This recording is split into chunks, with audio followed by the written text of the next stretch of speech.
Harsha hospital, centre for plastic and cosmetic surgery, liposuction, tummy tuck, breast surgery, lip, chin and nose correction సేవలు. మీ అందానికి నమ్మకమైన చిరునామా Harsha hospitals, Kompally, Hyderabad. Iran supreme leader Khamenei ఖతమైపోయారు. యుద్ధం మీరు మొదలుపెట్టారు, మేము ముగిస్తామంటూ ఇరాన్ ప్రకటించింది. కానీ ఇరాన్ సుప్రీం లీడర్ ఖమేనీ కథ ముగిసిపోయింది. సో దాని తర్వాత ఇరాన్ కూడా మళ్ళీ దాడులు ప్రారంభించింది, దాడులు కొనసాగిస్తోంది. చాలా చోట్ల ప్రపంచ దేశాల్లో, చాలా చోట్ల గల్ఫ్ కంట్రీస్లో దాడులు కొనసాగిస్తోంది. బాంబుల మూతతో చాలా ప్రాంతాలు దద్దరిల్లిపోతున్న పరిస్థితి. అక్కడ ఉన్నటువంటి ప్రజలు భయాందోళనకు గురవుతున్నటువంటి పరిస్థితి. ఎప్పుడు ఏ క్షణాన ఏం జరుగుతుందో, ఏ బాంబు వచ్చి మీద పడుతున్నటువంటి ఒక ఉత్కంఠ అనుభవిస్తున్నటువంటి వాళ్ళు చాలామంది అక్కడ ఉన్నారు. సో చాలామంది భారతీయులను కూడా అప్రమత్తం చేస్తుంది కేంద్ర ప్రభుత్వం. అవసరమైతే తప్ప బయటకు రావద్దు అంటూ, ఆ తర్వాత ఇక్కడి నుంచి గల్ఫ్ దేశాలకు వెళ్లే వాళ్ళు కూడా ప్రయాణాలు పూర్తిగా మానుకోవాలంటూ చెప్పడం కాకుండా చాలా చోట్ల చాలా వరకు విమానాలను కూడా, ఆ రూట్లో వెళ్లే విమానాలను కూడా రద్దు చేసింది కేంద్ర విమానయాన సంస్థ. అయితే గల్ఫ్ దేశాల్లో చాలామంది తెలుగు వాళ్ళు కూడా ఉంటారు. తెలంగాణ నుంచి, ఆంధ్రప్రదేశ్ నుంచి అక్కడికి వెళ్ళి అక్కడ నివసిస్తూ ఉంటారు. అక్కడ వాళ్ళ ఉద్యోగాలు కావచ్చు, వాళ్ళ వ్యాపారాలు కావచ్చు చేస్తూ ఉంటారు. సో వాళ్ళు కూడా ఇవాళ భయంగా గడుపుతున్నటువంటి పరిస్థితి. ప్రస్తుతం మనతో ఖతార్ నుంచి శ్రీధర్ మనతో జాయిన్ అవుతున్నారు. శ్రీధర్ గారు ఎలా ఉందండి సిచ్యువేషన్ అక్కడ, ఎట్లా ఉందండి? మీరు అంతా సేఫ్ అయినా? తెలుగు వాళ్ళంతా ఎట్లా భయాందోళనలో ఉన్నారు అక్కడ ఏరియా, ఆ ప్రాంతంలో? నేను శ్రీధర్ అండి, ఖతార్ నుంచి. వినబడుతుందా? ఎస్, మాట్లాడండి, వినిపిస్తుందండి. ఓకే. నిన్న ఉదయం ఏదైతే ఈ దాడులు స్టార్ట్ అయ్యాయో, ఇజ్రాయెల్ ఎప్పుడైతే ఇరాన్ పైన దాడులు స్టార్ట్ చేసిందో, ఒక 2 అవర్స్ తర్వాత ప్రతి దాడుల్ని ఇరాన్ స్టార్ట్ చేసి అమెరికా అసెట్స్ ఏదైతే గల్ఫ్ దేశాల్లో 6 దేశాల్లో ఉన్నాయో, Qatar, UAE, Abu Dhabi, Saudi, Bahrain, దీనిపైన దాడులు, క్షిపణులు దాడి స్టార్ట్ చేసింది. నిన్న నుంచి దాదాపుగా ఇప్పుడు 6 టైమ్స్, 6 సార్లు 6 విడతలుగా జరుగుతూ ఉన్నాయి. మనం చూస్తున్నాం. దాన్ని వేరే ఇక్కడున్న గల్ఫ్ దేశాలు దాన్ని ఇంటర్సెప్ట్ చేస్తున్నా కూడా దాని శకలాలు అవన్నీ భూమి పైన పడుతున్నాయి. పబ్లిక్ మనోళ్ళు గాయాల పాలవుతున్నారు. అదైతే జరుగుతూ ఉంది. ఈరోజు పొద్దున్న చూడగానే, నిన్న యాక్చువల్గా ఫస్ట్గా Qatar government 3 national emergency alerts ఇచ్చింది. ఆ దాడులకు ముందు ప్రిపేర్ ఉండాలని, జనాలందరూ షెల్టర్లోకి వెళ్ళాలని, అండర్ ఎనీ బిల్డింగ్లోకి దానిలోకి వెళ్ళమని చెప్పి, ఓపెన్ స్పేస్లో ఉండొద్దని, అవసరం ఉంటేనే కానీ బయటకు వెళ్ళాలి, లేదంటే బయట తిరగద్దని చెప్పి నేషనల్ అలర్ట్స్ జారీ చేసింది. దాని తర్వాత అటాక్స్ అనేవి స్టార్ట్ అయ్యాయి. ఇది అర్ధరాత్రి వరకు జరిగాయి. మళ్ళీ పొద్దున్నే 7 గంటల 7:30 నుంచి మళ్ళీ అలర్ట్స్ ఇవన్నీ జరుగుతూ ఉన్నాయి. ఇక్కడ మన భారత రాయబార కార్యాలయం కూడా నిన్న ఈరోజు మనకి నోటీసులు జారీ చేసింది. ఎట్లా ఉండాలి, ఏం చేయాలి, హెల్ప్ లైన్స్ ఏందని, స్టక్ అయిన వాళ్ళ గురించి ఎయిర్లైన్స్ హెల్ప్ లైన్ నెంబర్స్ ఇవన్నీ వాళ్ళ వంతుగా వాళ్ళు మనకి తోడ్పాటు అందిస్తున్నారు. ప్రస్తుతానికి తెలుగు వాళ్ళు కానీ భారతీయులకి ఎటువంటి ఇంకా జరిగినట్టు ఏం సమాచారం లేదు.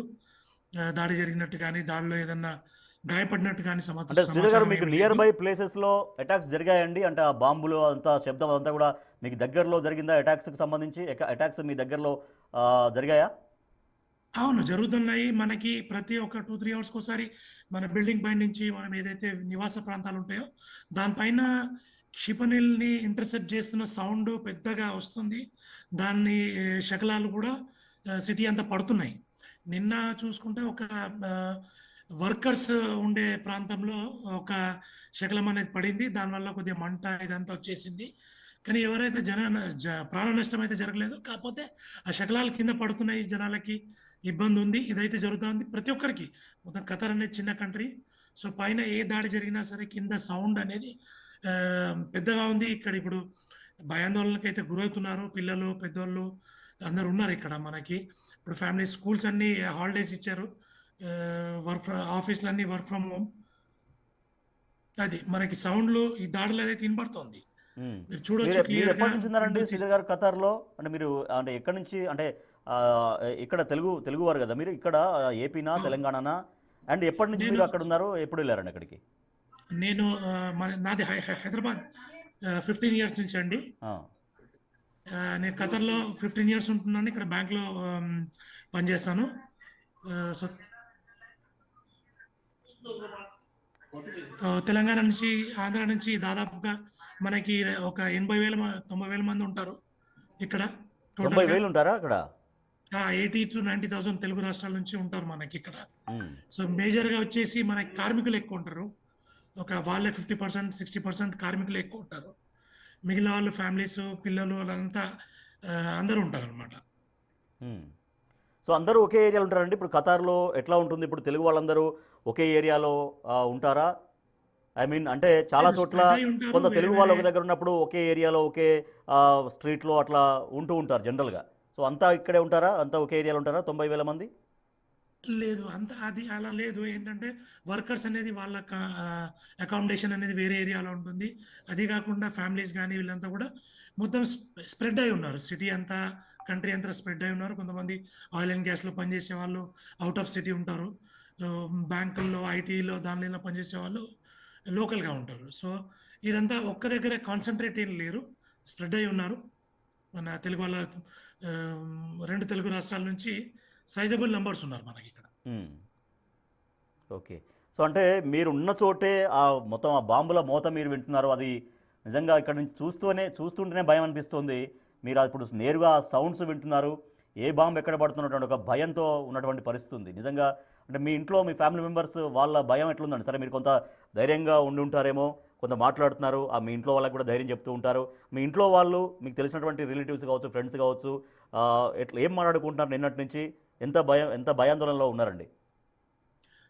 భయాందోళనతో తప్పకుండా అనేది ఖతర్లో ఇప్పుడు ఏంటంటే ఇప్పుడు ఆ, చూసుకుంటే ఏంటంటే ఇప్పుడు ఆ, మనకి ఇండియా నుంచి, తెలంగాణ నుంచి పేరెంట్స్ వచ్చారు. వాళ్ళకి ఈ టైంలో ఈ ఇవన్నీ వాళ్ళకి తెలీదు. మిడిల్ ఈస్ట్లో సాధారణంగా జరుగుతూ ఉంటాయి కానీ వాళ్ళు ఇక్కడ ఉన్నారు. కానీ ఫస్ట్ టైం ఈ బాంబులు, ఈ మూత, ఏంద్రా బాబు ఈ టైంలో అనుకోకుండా వచ్చాము, ఏంది ఎందుకు వచ్చాము ఇక్కడికి అనేది ఒక భయాందోళన. మళ్ళీ వెళ్ళలేని పరిస్థితి, ఫ్లైట్స్ అన్ని, ఎయిర్లైన్స్ అన్ని క్లోజ్ ఉన్నాయి.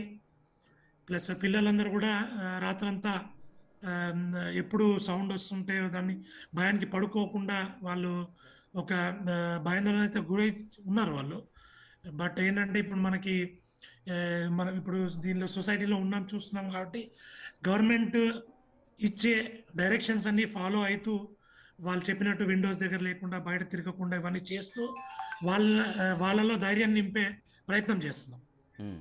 అంటే మీరు 15 సంవత్సరాల నుంచి ఉంటున్నారు శ్రీధర్ గారు అక్కడ. సో ఇటువంటివి అన్నీ అంటే మీరు అప్పుడో ఇప్పుడు చూసి ఉంటారా జనరల్గా ఇటువంటి అటాక్స్ కానీ? అంటే ఈ స్థాయిలో కాకపోయినా ఇవంతా కొంత మీకు ఇట్లా ఉంటుంది ఇక్కడ వాతావరణం అనేది మీకు గతంలో అనుభవంలో ఉందా? అంటే జరిగింది కానీ ఇంత పెద్ద ఎత్తున జరగలేదు ఎప్పుడు. ఇది ఈ సంవత్సరంలో చూసుకుంటే మనకు ఒక మూడోసారి, బట్ మధ్యలో ఒక చిన్న అటాక్ ఏదో జరిగింది అంతకు ముందు. కానీ ఇంత పెద్ద ఎత్తున మాత్రం ఇదే జరుగుతుంది. అది కంటిన్యూస్గా నిన్న మార్నింగ్ నుంచి ఇప్పుడు 24 hours దాటింది. అరౌండ్ 35 hours కావస్తుంది, అయినా కంటిన్యూస్ జరుగుతూ ఉంది. ఉమ్. అంటే బాంబులు ఏంటంటే బిల్డింగ్స్ పైన, నేరుగా బిల్డింగ్స్ పైన వేస్తున్నారా, లేకపోతే కొంత ఓపెన్ ప్లేస్లలో పడుతున్నాయా? అంటే మీ ఇందాక ఏం చెప్తున్నారంటే ప్రాణ నష్టం అయితే జరగలేదేమో అని చెప్తున్నారు.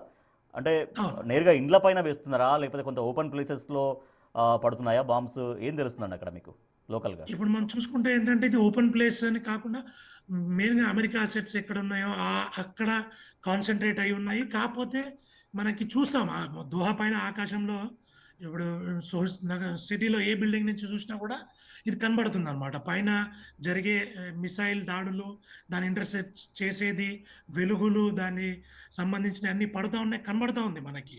సో అది ఇప్పుడు మనకి చూస్తే ఏమైందంటే ఖచ్చితంగా భయం అనేది వేస్తుంది. ఎందుకంటే మనకు నెత్తిపైనే మన హెడ్ పైనే మనం చూస్తే అలా మనకు కనబడుతుంది అనమాట. మిసైల్స్, దాన్ని ఇంటర్సెప్ట్ చేసేది, దాని శకలాలు విడిపోవడం, ఇవన్నీ మనం కళ్ళారా చూడొచ్చు. ఇవన్నీ అవునండి. చూసి ఇంకా మీరు చాలా పడుతున్నాయి. ధైర్యంగా కనిపిస్తున్నారు వాస్తవానికి.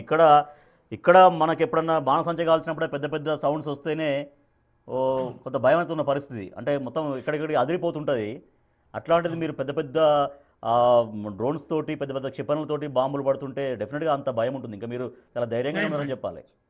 భయం అయితే ఉందండి. మొత్తం మన భారతీయ ఏదైతే భారతీయులందరూ ఉన్నారో, సో మనకు వేరే వేరే అసోసియేషన్స్, ఇండియా నుంచి ఇండియన్ ఎంబసీ, వీళ్ళందరూ కూడా మనకు కంటిన్యూస్గా అప్డేట్స్ ఇస్తున్నారు. ఫాలో అప్ స్టక్ అయిన వాళ్ళకి ఎయిర్లైన్స్ గురించి help lines, embassy help lines ఇవన్నీ, ప్లస్ ఖతార్ గవర్నమెంట్ కూడా హెల్ప్ లైన్స్ ఇవన్నీ ఏర్పాటు చేసి కొద్దిగా ధైర్యం అనేది ఇస్తుంది. బట్ ఖచ్చితంగా భయం అయితే ఉంది. ఇది ఎప్పుడు ఎండ్ అవుతుంది అనేది అయితే ప్రశ్న అయితే కొనసాగుతుంది. ఎందుకంటే ఇప్పుడు వాళ్ళు ఫస్ట్ నుంచి ఈ రోజు నుంచి వర్క్ ఫ్రమ్ హోమ్, స్కూల్ కూడా వర్క్ ఫ్రమ్ ఇంట్లో నుంచి అన్నారు. కానీ ఎప్పటి వరకు ఏంటి మరి ఇప్పుడు ఎగ్జామ్స్ ఇవన్నీ జరుగుతా ఉన్నాయి ఏంది అనేది పెద్ద ప్రశ్నార్థకం. రైట్, మీరు ధైర్యంగా ఉండండి శ్రీధర్ గారు, ఎందుకంటే చాలా వరకు అంటే అక్కడ మొత్తం తెలుగు వాళ్ళు ఉన్నారు కాబట్టి, అంటే మొత్తం మీకు సంబంధించిన ఫ్యామిలీ మెంబర్స్ ఎవరున్నారండి అక్కడ? మీ మీ మీ మమ్మీ క్లోజ్ డాడీ ఇద్దరు ఇక్కడే ఉన్నారు. సర్కిల్లో వాళ్ళు ఫ్రెండ్స్ కావచ్చు, మీ ఫ్యామిలీ మెంబర్స్ కావచ్చు, మీ రిలేటివ్స్ కావచ్చు, మీకు సంబంధించిన వాళ్ళు ఎంతమంది ఉన్నారండి? నాకు సంబంధించినంత వరకు మా కుటుంబం వైఫ్, ఇద్దరు పిల్లలు, మా మరదలు, మళ్ళీ పేరెంట్స్ కూడా వచ్చారు. వారు విజిట్కి ఇక్కడే ఉన్నారు వాళ్ళు. సో ఇంకా పేరెంట్స్ చాలా భయపడిపోతుంటారు పాపం. వాళ్ళు భయపడిపోతారు. వాళ్ళకి తెలియదు, వాళ్ళకి కొత్త. అది కాక ఈ టైంలో ఎందుకు వచ్చామా అనే ఒక ఆలోచన వాళ్ళకి. రైట్, మీరు లైవ్లో ఉండండి శ్రీధర్ గారు. మనతో మరొకరు జాయిన్ అవుతున్నారు ఇజ్రాయెల్ నుంచి ప్రవీణ్ గారు. ప్రవీణ్ గారు ఎలా ఉన్నారండి? ప్రవీణ్ గారు అక్కడ so Israel America joint operation చేయడం, తర్వాత ఇరాన్ మళ్ళీ అటాక్స్ చేయడం, మీరు ఎలా ఉన్నారు ప్రవీణ్ గారు? అక్కడ సిచ్యువేషన్ ఎట్లా ఉందండి ఈ సమయానికి? ప్రస్తుతానికైతే బాగానే ఉన్నామండి. కొంచెం సైరన్స్ వస్తున్నాయి. నైట్ నైట్ రాలేవు. నైట్ 2 o'clock వచ్చింది, ఒకసారి 2 సార్లు వచ్చింది. మళ్ళీ మార్నింగ్ స్టార్ట్ అయింది సైరన్స్. ఇప్పుడైతే ప్రస్తుతం అయితే ఇప్పుడు ఏం లేదు. సైరన్స్ వస్తున్నాయి, కంటిన్యూగా వస్తూనే ఉన్నాయి సైరన్స్ మాత్రం. ఈ బంకోలోకి వెళ్ళిపోతున్నాము. కొంచెం తొందరగా యుద్ధం ముగింపు అవుతే బాగుంటుంది అని ఏం లేదు, కానీ భయాందోళన అయితే ఉంటుంది కంపల్సరీ. బాంబులు పైన వస్తాయి పోతాయి కాబట్టి. అవునవును, కింద బంకర్స్ ఉన్నాయి.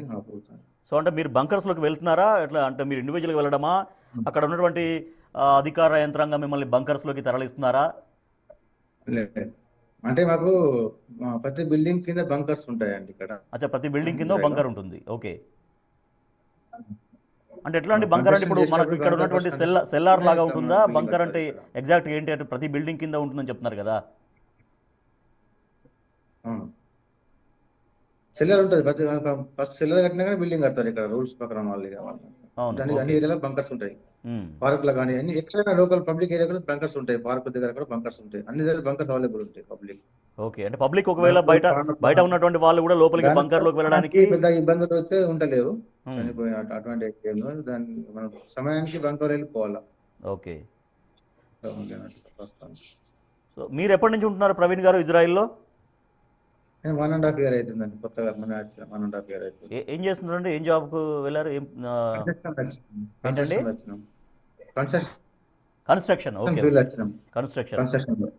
ఓకే, సో ఇదంతా ఊహించారండి మరి? ఇజ్రాయిల్కి వెళ్తే ఈ రకంగా ఉంటాయి దాడులు, లేకపోతే ఇవన్నీ ఉంటాయి అని ముందే తెలుసా మీకు? ఇవన్నీ కూడా ఫేస్ చేయాల్సి ఉంటుందేమో భవిష్యత్తులో అని ఇవన్నీ అనుకునే వెళ్ళారా? మేము వచ్చేటప్పుడే వార్ ఉండే ఇక్కడ. ఇప్పుడు వచ్చినాము 24 October వచ్చినప్పుడే వార్ ఉండే. వార్లో వచ్చినాము అనుకున్నాము. వచ్చినాము అప్పుడు సేఫ్టీగా ఉంటుంది ఇక్కడ. పాత వాళ్ళకి అనుకున్నాము సేఫ్టీగా ఉంటుంది, ఇబ్బంది ఏం లేదు మనకు. కొంచెం గవర్నమెంట్ ఇచ్చిన గైడ్లైన్స్ మనం ఫాలో చేస్తే పెద్ద ఇబ్బందులు ఏం కావు. ప్రికాషన్ తీసుకోవాలని చెప్పి అంటే వచ్చినాము ధైర్యంగానే. వచ్చిన నుంచి పర్వాలేదు, అట్లా ఏం లేదు. కొంచెం ఇక అప్పుడప్పుడు వార్స్ అవుతుంది. ఏమన్నా ఇంతకు కూడా ఆ వార్ ఉండే అప్పుడు జూన్ అయినప్పుడు ఉన్నాము. కొంచెం ఇప్పుడు అంతా కూడా జూన్ అంతా కూడా లేదు ప్రాబ్లం. ఇప్పుడు బాంబులు వస్తున్నాయి, వాళ్ళు ఇంటర్సెప్ట్ చేస్తారు, పైన పేల్ చేస్తారు. ఐరన్ డోమ్ కాబట్టి ఏమన్నా బై ఛాన్స్ పడతాయని చెప్పేసి బంకర్లోకి వెళ్ళిపోతారు అందరి కంపల్సరీ. అట్లా ఉంది. ఓకే, సో ఎంతమంది ఉంటారండి? అంటే మీరు మీ ఫ్యామిలీ మెంబర్స్ ఎంతమంది, అంటే మీకు సంబంధించినటువంటి వాళ్ళు ఎంతమంది ఉంటారు అక్కడ? నేను ఇక్కడ అంటే మా ఫ్యామిలీ వాళ్ళు ఎవరు లేరు, నేను ఒక్కనే ఉన్నాను. అంటే ఉన్నారు, ఊరు వాళ్ళు ఉన్నారు, ఫ్రెండ్స్ ఉన్నారు అందరం. ఓకే, సో ఇంత భయానక పరిస్థితులలో అంతా మీరు అంటే మాట్లాడుకుంటున్నారా? తెలుగు వాళ్ళందరూ మీ ఫ్రెండ్స్ కావచ్చు, తెలుగు వాళ్ళు ఎక్కడెక్కడ ఉన్నారనే దానిపైన వాళ్ళ సమాచారాన్ని తెలుసుకోవడం, సో ఒకరికొకరు ధైర్యం ఇటువంటి సమయంలో ఏంటంటే ధైర్యం చెప్పుకోవడమే ఉంటుంది. ఎందుకంటే ఆ బాంబుల మోత ఇక్కడి నుంచి చూస్తేనే, ఆ సౌండ్స్ ఇక్కడి నుంచి వింటూనే ఇక్కడే మేము ఇక్కడ ఉండి భయపడాల్సి వస్తుంది. మీరు ఇక్కడ నేరుగా అక్కడ ఉన్నారు, ఆ బాంబుల మోతను వింటున్నారు, చూస్తున్నారు, అదంతా. సో మీరంతా ఒకరికొకరు ఎట్లా ధైర్యం చెప్పుకుంటున్నారండి? సార్ చెప్తారు, గ్రూప్స్ ఉన్నాయి వాట్సాప్ లో. ఊరు వాళ్ళు, పాత వాళ్ళు, ఫ్రెండ్స్ ఇట్లా ఉంటుంది ఇజ్రాయెల్లో. ఇది ఏం కాదు, కామనే ఉంటుంది. ఇట్లా తీసుకోవాలి, ఇట్లా ఎంటర్ బంకర్కి వెళ్ళిపోవాలా, ధైర్యం చెప్తా ఉంటారు. ఏదైనా అంత అత్యవసరం ఉంటే మనకు ఇండియా గవర్నమెంట్ తీసుకెళ్ళిపోతుంది, ఇక్కడ నుంచి ఉంచుకోదు. ఏమంటే మీరు సేఫ్టీ ఉంటారని ధైర్యం, పాత వాళ్ళు ధైర్యం చెప్పారు. వాళ్ళతో పెంపుడి కొంచెం రైట్. మీరు అట్నే ప్రవీణ్ గారు మీరు హోల్డ్లో ఉండండి, లైవ్లోనే ఉండండి. శ్రీధర్ గారు ఉన్నారు కదా లైవ్లో. శ్రీధర్ గారు, ఇప్పుడు ఇండియన్ ఎంబసీ నుంచి మీకు రెగ్యులర్గా ఏమన్నా వస్తున్నాయండి? అంటే ఈ రకంగా ఉండండి, ఎట్లా అటువైపు వెళ్ళకండి, ఇటువైపు రాకండి అనేటువంటి దాని మీద ఎప్పటికప్పుడు ఎట్లా గైడ్లైన్స్ ఇష్యూ చేస్తున్నారండి భారత ఎంబసీ అధికారులు కావచ్చు, అక్కడ స్థానిక గవర్నమెంట్ కావచ్చు? బేసిక్గా ఎంబసీ వెబ్సైట్, ట్విట్టర్ హ్యాండిల్, అది కాకుండా వాళ్ళ Facebook pages, social media pages ద్వారా guidelines and directions release చేస్తుంది టైం టు టైం భారతీయ ఎంబసీ. అది ఖతర్ గవర్నమెంట్ కూడా సిమిలర్ ఫాలో అవుతుంది. అది కాకుండా మనకి ఇక్కడ Indian community groups, Telugu community గ్రూప్స్లో ఇది షేర్ చేసుకుంటూ ఇన్ఫర్మేషన్ అనేది మనం పాస్ చేస్తున్నాము. సో దీనివల్ల ఏంటంటే జనాలు ఎటువంటి ప్రికాషన్స్ తీసుకోవాలి, బయటకు వెళ్ళినందుకు వెళ్ళొద్దు, వెళ్ళినా కూడా అత్యవసరమైన పరిస్థితుల్లో మాత్రమే వెళ్ళాలి అనేది మనం చేస్తున్నాము. దానికి స్ప్రెడ్ చేసి ఆ విధంగా అందరూ పాటించేలాగా. అది కాక ఏంటంటే బయటికి వెళ్తే బాంబులు పడడం కన్నా ఎక్కడైనా పడినా దానికి వచ్చే షార్ప్ నెల్స్, దాని డెబ్రీ వచ్చేసి వాళ్ళు ఇంజూర్ అయ్యే ఛాన్సెస్ ఉన్నాయి. కాబట్టి అది ఎక్కువ మనము పబ్లిక్లో అవగాహన అనేది తీసుకురానికి ప్రయత్నిస్తాము. ప్లస్ వాట్సాప్లో, ఫేస్బుక్లో వివిధ మార్గాల సోషల్ మీడియా ద్వారా ఎంబసీ మరియు ఖతర్ గవర్నమెంట్ తగిన విధంగా టైం టు టైం అప్డేట్ ఇస్తాం. సో తెలుగు వాళ్ళందరూ మీరు ఇందాక మీరు చెప్పినట్టుగా 80,000 నుంచి 90,000 మంది ఉంటారని చెప్తారు. సో అందరు కూడా అంటే ఎవరి గ్రూప్స్ వాళ్ళకి ఇట్లా ఈ రకంగా ఉండి ఒకరికొకరు ఇట్లా కొంత ఏం ధైర్యంగా ఉండండి అనేటువంటి ఒక లీడ్ తీసుకోవడం కావచ్చు, ఇవన్నీ కూడా నడుస్తూ ఉంటాయా అక్కడ గ్రూప్స్లలో, తెలుగు గ్రూప్స్లలో? అదే బేసిక్గా తెలుగు అనే కాకుండా మనకి ఇండియన్ అనేవి ఒక 4 ఆర్గనైజేషన్స్ ఉన్నాయి, పెద్ద ఆర్గనైజేషన్స్. ఒక్కొక్కటి దానిలో 7,000 8,000 మంది ఉంటారు. సో వాళ్ళు ఏంటంటే వాలంటరీ విధంగా ఎంబసీ రిలేటెడ్ ఏది వచ్చినా సరే, ఏది వచ్చినా ఒక పర్కులేట్ ఆ గ్రూప్స్లో పర్కులేట్ చేస్తూ ఉంటారు. అట్లే మన తెలుగు గ్రూప్స్లో కూడా ఉన్నాయి. మన కాంటాక్ట్ ఇవన్నీ ఇప్పుడు గ్రూప్స్ అన్ని చూసుకుంటే దాదాపు 10,000 పైన మంది వాట్సాప్ గ్రూప్లో వివిధ దానిలో సభ్యులు ఉంటారు. సో వాళ్ళకి ఇన్ఫామ్ చేసి వాళ్ళకి మనము డాక్యుమెంట్స్, ఎంబసీ డాక్యుమెంట్స్ మన గవర్నమెంట్ ఇష్యూ చేసేవి ఫార్వర్డ్ చేసి దాని గురించి అవగాహన కల్పిస్తున్నాం. సో నెట్వర్క్ కనెక్టివిటీ అనేది ఉంది. ఇప్పుడు సోషల్ మీడియా లేని వాళ్ళు, వాట్సాప్లో లేని వాళ్ళు కూడా ఉంటారు వర్కర్స్. వాళ్ళకి చేరేలాగా ఆ క్యాంప్ బాసెస్ పెద్ద ఏదైతే ఉంటారో ఆ క్యాంప్ మేనేజర్లు అట్లాంటి వాళ్ళకి వెళ్ళి పంపే విధంగా మనము చర్యలు తీసుకుంటాం అన్నమాట. ఓకే. అంటే శ్రీధర్ గారు, నార్మల్గా ఇప్పుడు ఆ కంట్రీస్లో, గల్ఫ్ కంట్రీస్లో ఇటువంటివి చాలా కామన్గా ఉంటాయి. బట్ ఇప్పుడు చాలా ఎక్కువగా ఉంది. ఎందుకంటే దట్టు ఇప్పుడు ఇరాన్ సుప్రీం లీడర్ ఖమేనీని మట్టుబెట్టారు కాబట్టి ఇంకా కొంత ఎక్కువగా ఇటువంటి బాంబులు అవన్నీ ప్రయోగించే అవకాశం ఉంటుందేమో. సో మీ పిల్లలు కూడా ఉన్నారని చెప్తున్నారు కదండి. పిల్లలు ఎంత వయసు అండి పిల్లలది? ఒక పాప వచ్చేసి ఇప్పుడు 12th 17 years, ఇంకో ఆమె 13 years. సో వాళ్ళకు కొంచెం ఎక్కువగా భయపడుతూ ఉంటారు పాపం. అవును, వాళ్ళు భయపడుతున్నారు.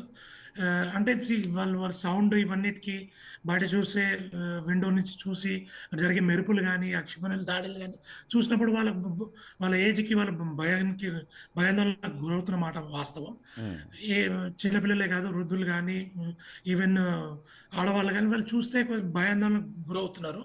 అదైతే ఉంది. అది కాకుండా ఏంటంటే ఇప్పుడు ఇది నాకు తెలిసి కనబడుతున్న సూచన ఏంటంటే 1-2 days ఇది కొనసాగే సూచన, అంతకు మించి కూడా కొనసాగే సూచన అనేది కనబడుతుంది ఒక క్లారిటీగా.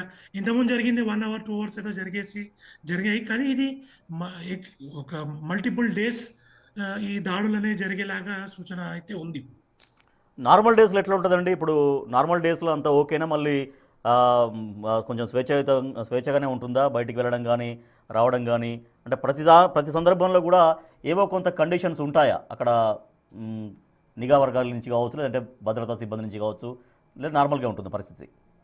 ఇది గల్ఫ్ కంట్రీస్ అని ఇప్పుడు లాస్ట్ 15-20 years నుంచి అన్ని లిబరల్గా కొద్దిగా ఏదైతే పద్ధతులు పాటిస్తున్నారో ఫ్యామిలీస్కి కానీ, తెలుగు వాళ్ళకి వచ్చే వాళ్ళకి కానీ కన్వీనియంట్ ఉంది. ఎటువంటి ఏమి ఇబ్బంది ఏం లేదు. పిల్లలు, పెద్దవాళ్ళు, వృద్ధులు అందరూ ఉంటున్నారు ఫ్యామిలీస్. అది కాక ఇంతకుముందు only construction workers, IT construction workers దీనిలో ఉండేది ఎక్కువ. కాకపోతే ఇప్పుడు చాలా వివిధ సెక్టార్లో పబ్లిక్ ఇక్కడికి వస్తున్నారు, ఉంటున్నారు. ఐటీ, బ్యాంకింగ్ రంగాలు కానీ, వేరే కన్స్ట్రక్షన్, ఇంజనీరింగ్ ఇటువంటి చాలామంది వస్తున్నారు. ఇప్పుడు దాదాపు గల్ఫ్ మొత్తం తీసుకుంటే ఉంటారు, ఒక 10 లక్షల మంది దాదాపు ఉంటారు. ఖతర్ కాకుండా సౌదీ ఎక్కువ మంది ఉంటారు, దుబాయ్ యుఏఈలో ఎక్కువ మంది ఉంటారు, కువైట్లో. సో దాదాపు గల్ఫ్ అనేది ఇప్పుడు ఒక మేజర్ పార్ట్ ఆఫ్ మన తెలుగు వాళ్ళకి ఆ, ఉపాధి గురించి ఆ, మంచి మార్గంగా ఉంది. సో ఇప్పుడు అంటే ఇక్కడ నుంచి పెద్ద ఇబ్బంది ఏం లేదు, ఫ్యామిలీస్ కానీ పిల్లలకి కానీ. ఎటువంటి ఇండియన్ స్కూల్స్ ఉన్నాయి, వాతావరణం కానీ ఇది కానీ ప్రతిదీ మంచిగా నడిచే తరుణం. ఈ వార్ అనేది కొద్దిగా దాన్ని డిస్టర్బ్ చేస్తుంది. Okay, right. మన ప్రవీణ్ గారు, ఈ వారు మొత్తం అక్కడ వ్యాపార వర్గాల్ని కావచ్చు, తర్వాత మీలాంటి వాళ్ళు అక్కడికి వెళ్ళి ఒక కన్స్ట్రక్షన్ కోసం వెళ్ళారు, ఇదంతా వ్యవస్థలు మొత్తం ఎట్లా డిస్టర్బ్ చేస్తుందండి? మళ్ళీ నిలబడాలంటే చాలా వరకు ధైర్యంగా అందరు రావాలి, పనిచేసే వాళ్ళు కూడా ఉండాలి. చాలా వరకు ఈ వాతావరణం చూసి ఎందుకు వచ్చిందిలే అనుకుంటూ వాళ్ళ స్వస్థలాలకు వెళ్ళే వాళ్ళు కూడా ఉంటారేమో. అంటే మీలాంటి వాళ్ళకు, బిజినెస్ వాళ్ళకి, లేదంటే ఇటువంటి ఒక రంగంలో ఉన్న వాళ్ళకి ఎంత ఎఫెక్ట్ అండి ఇటువంటి పరిస్థితులు? ఎఫెక్ట్గా ఉంటుందండి. అంటే ఇప్పుడు డ్యూటీస్ అన్ని ఉండవు, అన్ని రవాణా వ్యవస్థ బంద్ ఉంది ప్రస్తుతానికి. అయితే డ్యూటీస్ ఏం లేవు, గవర్నమెంట్ అంతా లాక్డౌన్ పెట్టేసింది. ఎమర్జెన్సీ ఉంది ఇజ్రాయెల్లో 3 days వరకు. డ్యూటీ లేదు, డ్యూటీ వేసుకుంటే డబ్బులు వస్తాయి సార్, ఓపెన్ కానీ లేకుంటే. సో మీకు కూడా గ్రూప్స్ ఉంటాయండి? ఇప్పుడు ఇందాక మన శ్రీధర్ గారు మాట్లాడుతూ తెలుగు గ్రూప్స్ కాకుండా ఇండియన్ గ్రూప్స్ కూడా చాలా వరకు ఉంటాయని. సో అట్లా ఇండియన్ గ్రూప్స్ ఉంటాయా? ఆ గ్రూప్స్లో ఏమైనా లీడ్ చేస్తుంటారా? అంటే జనరల్గా పెట్టేటువంటి మెసేజ్లెస్ కాకుండా ఇటువంటి విషయాలలో, సరే ఇప్పుడు యుద్ధం జరిగినా లేదంటే యుద్ధం జరగకపోయినా కొంత ఎప్పటికప్పుడు మీ క్షేమం కోసం అందరూ ఉండాలి, అందరూ మీకోసం మేము ఉన్నామన్నటువంటి రీతిలో ఎప్పటికప్పుడు గ్రూప్స్ యాక్టివ్గా పనిచేస్తూ ఉంటాయా? కంపల్సరీ చేస్తాయండి, ఉన్నాయి గ్రూప్స్ ఉన్నాయి, కంపల్సరీ వర్క్ చేస్తాయి. పాత వాళ్ళు సీనియర్స్ మాకు ఏంటైనా గైడెన్స్ ఇస్తూ ఉంటారు. ఇక్కడ కొంచెం బాగలేదు, ఇక్కడ బాగలేదు, ఈ ఏరియా బాగలేదు, అక్కడ బాంబులు పడుతున్నాయి, ఛాన్సెస్ ఉన్నాయి. ఇక్కడ మాకు ఒకటి హోమ్ ఫ్రంట్ అని వస్తుంది మెసేజ్. మాకు ఇక్కడ యాప్స్ ఉన్నాయండి, బాంబులు ఎక్కడ వస్తాయి, పడతాయి, ఇక్కడ ఏంటంటే యాప్లు వచ్చేస్తుంది. పాత వాళ్ళు మాకు మంచి గైడెన్స్ కూడా ఇస్తారండి గ్రూప్ ద్వారా. కలుస్తుంటారా అండి అక్కడ ఇండియన్స్ తెలుగు వాళ్ళు? కలుస్తూ ఉంటారా? ఏమన్నా వీకెండ్స్ కానీ లేదంటే ఏమన్నా సందర్భం అనుకొని కలుస్తూ ఉంటారా? కంపల్సరీ కలుస్తారు, అందరూ కలుస్తారు, తెలుగు వాళ్ళు అందరూ కలుస్తారు. గ్రూప్స్ ఉన్నాయి, అందరూ కలుస్తారు. ఫెస్టివల్స్ కానీ ఏమైనా ఉంటే కలుస్తారు, అందరూ సెలబ్రేషన్ చేసుకుంటారు, అన్ని విధాలుగా కలుస్తారు, మంచిగా ఉంటారు. సో ఇప్పుడు ఎగ్జాక్ట్గా ఇప్పుడు ఇజ్రాయెల్లో పరిస్థితి ఏంటండి? ఇప్పుడు ఆ ఖమేనీని హతమార్చారు, ఇరాన్ సుప్రీం లీడర్ని. సో అమెరికా, ఇజ్రాయెల్ రెండు సంయుక్తంగా చేపట్టినటువంటి ఆపరేషన్. సో నేరుగా ఇంకా ఇజ్రాయెల్ని ఎక్కువగా టార్గెట్ చేస్తారేమో ఇరాన్ వాళ్ళు. కావచ్చు సార్, మనకు అంత తెలియదు. అంటే ప్రస్తుతానికి అంత పెద్ద ఏం ఇబ్బందులు అయితే లేవు. సైలెన్స్ వస్తున్నాయి, ప్రతి 1 hour, half an hour silence వస్తుంది. సైలెన్స్ మాత్రం మోగుతూనే ఉన్నాయి, నైట్ నుంచి మాత్రం కంటిన్యూస్గా మోగుతూనే ఉన్నాయి. బంగారుకి వెళ్ళిపోతున్నాము, ఒక 1 hour, half an hour gap వస్తున్నది, మళ్ళీ సైలెంట్ వస్తున్నది. ఇక నడుస్తుంది, ఎప్పటిదాకా అయితే తెలియదు. తొందరగా ముగింపు పలకాలని మనసు కోరుకుందాం. ఓకే. సో మీరు ఒక్కరే ఉంటారండి? అంటే మీరు ఇందాక చెప్పారు మీరు అంటే ఫ్యామిలీ అంటే ఫ్రెండ్స్ కలిసి ఉంటారా మీరు? ఫ్రెండ్స్తో ఉంటాం. ఫ్రెండ్స్తో ఉంటారు. వాళ్ళు ఎక్కడి నుంచి అండి? వాళ్ళు ఇక్కడ తెలుగు వాళ్ళేనా? తెలుగు, నిర్మల్ జిల్లా వాసున్నారు, ఇంకా వేరే వేరే. అచ్చా, ఓకే. యూపీ వాళ్ళు ఉంటారు, యూపీ వాళ్ళు ఉన్నారు, ఇండియన్స్ ఉన్నారు. రైట్. సో నిజంగా అంటే ఇప్పుడు మనతో లైవ్లో శ్రీధర్ గారు ఉన్నారు, తర్వాత ప్రవీణ్ గారు ఉన్నారు. నిజంగా అక్కడ వాళ్ళు స్వయంగా చూస్తున్నారు, ఆ బాంబుల మోతను వింటున్నారు. అక్కడ బాంబులు వెదజల్లేటువంటి ఆ భారీ పొగ, మొత్తం ఆకాశాన్ని అంటేటువంటి పొగలు మనకు కనిపిస్తున్నాయి. సో ఇరాన్ సుప్రీం లీడర్ ఖమేనీని హతమార్చిన తర్వాత ఇరాన్ తిరిగి దాడులు చేస్తోంది. చాలా వరకు గల్ఫ్ కంట్రీస్ పైన ఫోకస్ చేసింది, గల్ఫ్ కంట్రీస్లో అటాక్స్ చేస్తుంది ఇరాన్. దీంతో ఇరాన్ ఎక్కడైతే ఎఫెక్ట్ చేస్తుందో ఆ ఏరియాల్లో, ఆ గల్ఫ్ కంట్రీస్లో చాలామంది భారతీయులు ఉంటారు. సో ఇందాక వారు చెప్తున్నారు, తెలుగు వాళ్ళే 80 నుంచి 90 వేల మంది ఉంటారంట ఒక ఖతార్లోనే. సో ఇట్లా గల్ఫ్ కంట్రీస్లో తెలుగు వాళ్ళు కావచ్చు, ఇంకా భారతదేశం నుంచి ఉన్నటువంటి వాళ్ళు కొన్ని లక్షలాది మంది ఉంటారు. సో వాళ్ళందరూ ఇప్పుడు భయభ్రాంతులకు గురవుతున్నటువంటి పరిస్థితి. ఎప్పటికప్పుడు ఇండియన్ ఎంబసీ కూడా వాళ్ళని అప్రమత్తం చేస్తుంది, వాళ్ళకి ధైర్యం చెప్పే విధంగా కొన్ని ఎప్పటికప్పుడు వాళ్ళకి అప్డేట్స్ ఇవ్వడం కావచ్చు. ఆ గ్రూప్స్ అవన్నీ ఉంటాయి. సో వాళ్ళకి సంబంధించినటువంటి వాట్సాప్ గ్రూప్స్ అవన్నీ ఉంటాయి కాబట్టి అధికారులు ఎప్పటికప్పుడు కోఆర్డినేట్ చేసుకుంటూ, సమన్వయపరుచుకుంటూ భారతీయులందరికీ కూడా ధైర్యం చెప్పే ప్రయత్నం చేస్తున్నారు. సో మనం ఇక్కడి నుంచి చూస్తేనే మనకు ఒక రకమైన భయాందోళనకు లోనవుతున్నాం మనం. కానీ వాళ్ళు నేరుగా ఆ శబ్దాలని వింటున్నారు, నేరుగా ఆ దృశ్యాలని కంటితో చూస్తున్నారు. వాళ్ళు మరింత భయాందోళనకు గురవుతారు. ఎందుకంటే చాలామంది చిన్నపిల్లలు ఉంటారు. ఇందాక శ్రీధర్ గారు చెప్తున్నారు, వాళ్ళ పేరెంట్స్ కూడా అక్కడికి వచ్చారంట ఈ మధ్య. సో వాళ్ళు కూడా భయాందోళనకు గురవుతున్న పరిస్థితి. సో అక్కడే ఉన్న వాళ్ళకు, ఇక్కడ ఉన్న వాళ్ళు కూడా చాలా భారతదేశంలో మా వాళ్ళందరూ అక్కడ గల్ఫ్ కంట్రీస్లో ఉన్నారు. వాళ్ళకి ఏమవుతుందో, వాళ్ళు ఎలా ఉన్నారో అని ఇక్కడున్న వాళ్ళు కూడా క్షణక్షణం ఉత్కంఠతో ఆ పరిస్థితి అనుభవించాల్సి వస్తోంది.